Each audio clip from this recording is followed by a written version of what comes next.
Vous savez cette phrase que vos parents répètent sans cesse? Trouve un bon CDI, achète ta maison, fais tes études et tu seras tranquille pour la vie. Eh bien, j'ai une mauvaise nouvelle pour vous. Ce modèle ne fonctionne plus du tout et si vous continuez à le suivre aveuglément, vous allez droit dans le mur financier. Salut tout le monde! Dans cette vidéo, on va décortiquer ensemble pourquoi la stratégie de nos parents nous mène aujourd'hui à l'échec total et surtout, je vais vous donner les 5 nouvelles règles à suivre absolument pour construire votre liberté financière dans le monde actuel. Restez jusqu'à la fin parce que la 5e stratégie va complètement changer votre vision de l'argent. Avant de commencer, j'ai préparé pour vous un kit de ressources gratuites avec un tableau de gestion budgétaire, la liste des meilleurs ETF pour débuter et plein d'autres outils pratiques. Tout est disponible en description, il suffit de laisser votre email. Alors regardons les faits en face. Nos parents ont grandi dans un monde complètement différent du nôtre. De l'après-guerre jusqu'aux années 90, tout semblait plus simple et plus accessible. Le plein emploi n'était pas un rêve impossible. L'inflation existait, mais les salaires suivaient naturellement. Les études coûtaient presque rien, souvent gratuites, et acheter un logement dans les grandes villes restait abordable. Tenez-vous bien, à cette époque, acheter une maison représentait seulement 2 à 3 années de revenus pour un couple. Aujourd'hui, on parle plutôt de 10 à 15 ans, et encore plus dans les métropoles.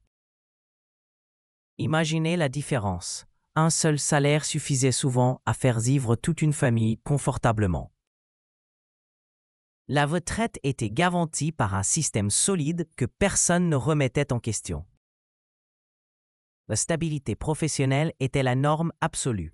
On pouvait faire toute sa carrière dans la même entreprise, grimper les échelons progressivement et partir avec une belle prime de départ. C'était un monde où la fidélité et la patience étaient automatiquement récompensées. Ce système fonctionnait parfaitement parce qu'il reposait sur des fondations uniques, croissance économique exceptionnelle, baby-boom, plein emploi et État-providence puissant. Mais voilà le problème, cette réalité a complètement disparu et vouloir reproduire exactement le même schéma sans tenir compte des nouvelles réalités va vous mener à de terribles désillusions. Ce n'est pas que vous manquez de motivation ou de compétences. Le problème, c'est que le monde dans lequel nous évoluons aujourd'hui a changé structurellement.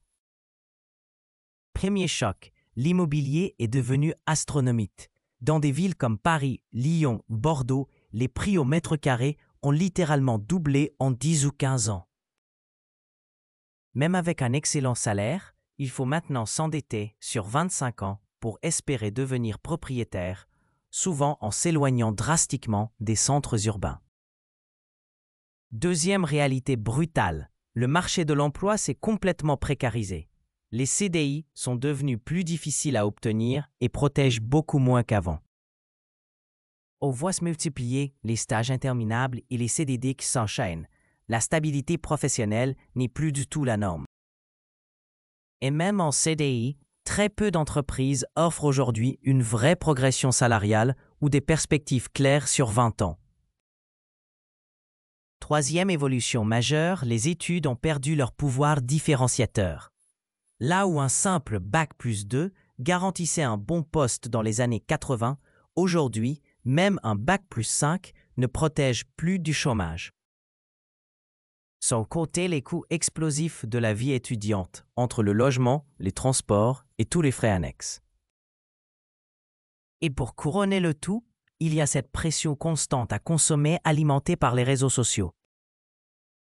Chaque jour, vous êtes exposé à des comparaisons permanentes avec des gens qui semblent toujours avoir plus que vous. Cela crée une frustration chronique et pousse souvent à vivre largement au-dessus de ses moyens. La conclusion est claire, le monde a radicalement changé. Les repères d'hier ne peuvent plus guider efficacement les décisions d'aujourd'hui. Pendant des décennies, on vous a martelé les mêmes conseils. Trouve un bon CDI, achète ta résidence principale le plus tôt possible, reste fidèle à ton entreprise, fais des études et tu auras un bon travail. Ces conseils étaient pleins de bon sens dans les années 80. Aujourd'hui, ils méritent d'être sérieusement nuancés, voire complètement remis en question. Par exemple, le CDI n'est plus ce qu'il était. Il protège moins, évolue peu et surtout ne garantit plus du tout la progression des revenus. En changeant régulièrement d'entreprise tous les 3 à 5 ans, on augmente souvent ses revenus beaucoup plus rapidement qu'en restant fidèle. Dans certains secteurs, l'alternance de mission ou le freelance sont même devenus la norme. Autre exemple de règle obsolète, achète une maison dès que possible. Acheter trop tôt peut vous enfermer complètement. Une résidence principale vous immobilise financièrement et géographiquement. Si vous vous endettez au maximum de vos capacités dès la trentaine, vous vous privez de toute marge pour investir ailleurs ou saisir des opportunités intéressantes. Sans parler des coûts cachés, comme les travaux, taxes foncières, entretien et charges de copropriété. Fais des études et tu seras tranquille.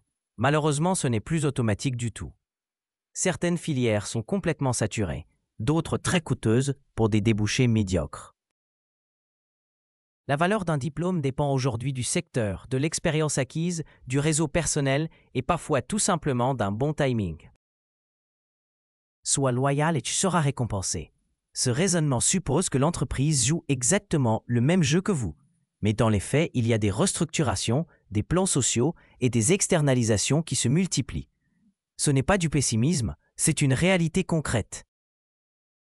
La loyauté unilatérale n'a plus aucun sens si elle freine votre progression ou vous expose à une perte brutale de revenus. Pour résumer, ce n'est pas que ces conseils étaient fondamentalement mauvais. Ils étaient parfaitement adaptés à une autre époque et le monde a changé, ce qui nécessite absolument de s'adapter. Mais alors, si l'ancien modèle ne fonctionne plus, que peut-on faire concrètement aujourd'hui? Faut-il renoncer à tout projet d'indépendance financière? Au contraire, le système actuel comporte aussi ses formidables avantages. Accès simplifié au marché financier, nouvelles opportunités numériques et courtiers modernes accessibles à tous.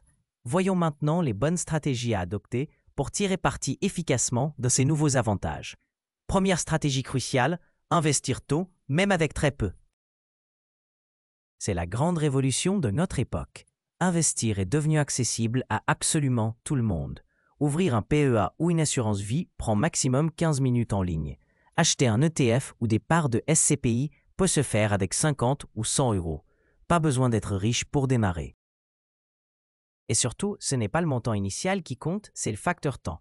Grâce aux intérêts composés, investir 100 euros par mois à 25 ans peut générer bien plus que 300 euros par mois à 35 ans. Le plus important, c'est d'agir tôt et régulièrement, même avec des sommes modestes. D'ailleurs, vous avez en description les courtiers que j'utilise personnellement, que ce soit pour le PEA, le compte titre ordinaire ou l'assurance vie. Si cela vous intéresse, tous les liens sont disponibles.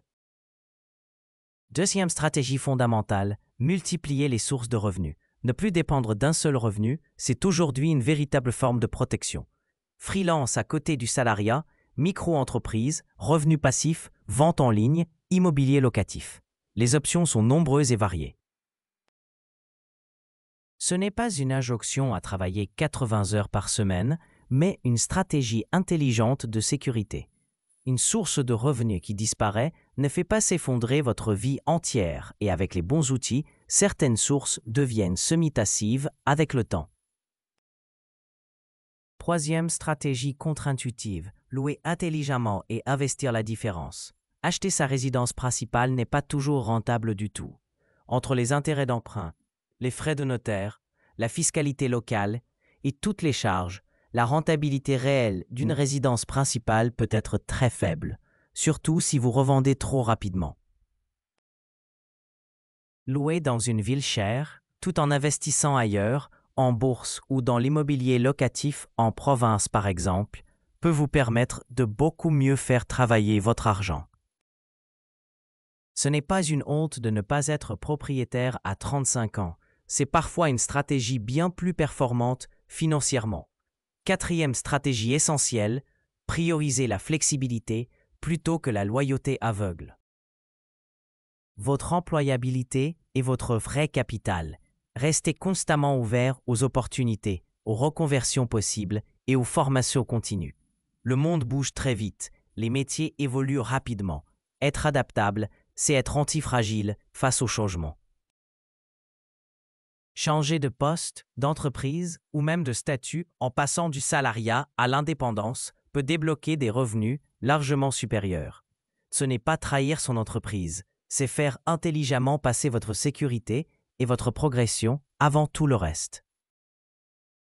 Cinquième et dernière stratégie absolument cruciale, maîtriser rigoureusement son style de vie. C'est probablement le levier le plus sous-estimé de tous. Gagner plus, c'est très bien. Garder une partie significative de ce surplus, c'est absolument essentiel. Chaque augmentation de salaire ne doit pas se transformer automatiquement en voiture plus chère, vacances plus luxueuses ou loyer plus élevé. Résister à cette montée naturelle du niveau de vie permet d'investir davantage et plus rapidement. Un exemple concret, si à chaque augmentation, vous investissez 50% de l'écart, vous construisez un patrimoine solide sans vous priver réellement. En résumé, vous devez absolument essayer de vivre en dessous de vos moyens réels. Pour récapituler, investir tôt, diversifier ses revenus, rester mobile géographiquement et professionnellement, éviter les pièges émotionnels de la propriété immédiate et maîtriser strictement son style de vie. Voilà les vraies clés pour construire une liberté financière solide, même dans un monde économiquement instable. Vos parents n'avaient pas forcément tort dans leurs conseils. Ils ont simplement joué avec des règles qui ne correspondent plus du tout à celles d'aujourd'hui. À leur époque, la stabilité était une stratégie gagnante et logique. Aujourd'hui, c'est l'agilité personnelle qui vous protège vraiment. Le monde actuel est effectivement plus complexe, mais aussi beaucoup plus riche en opportunités diverses qu'à leur époque. Grâce à la technologie, à la facilité d'accès aux marchés financiers et à la montée en puissance de l'investissement individuel, vous avez des leviers puissants entre vos mains. L'enjeu, ce n'est surtout pas de reproduire mécaniquement un modèle complètement dépassé, c'est de construire intelligemment le vôtre dans le monde d'aujourd'hui. Et si vous apprenez à naviguer efficacement dans ce nouveau contexte, vous avez toutes les cartes nécessaires pour réussir financièrement. Voilà, je vous rappelle que vous avez en description des ressources gratuites pour vous aider à mieux gérer vos finances personnelles et commencer à investir sereinement. Vous avez également tous les liens vers les courtiers que j'utilise personnellement. J'espère sincèrement que vous avez apprécié cette analyse. Si c'est le cas, n'hésitez pas à mettre un pouce bleu et à vous abonner pour ne rien rater. Dites-moi aussi en commentaire si vous êtes d'accord ou non avec cette vision du monde économique actuelle. En attendant, je vous souhaite à tous énormément de réussite dans vos futurs investissements. À très bientôt et ciao!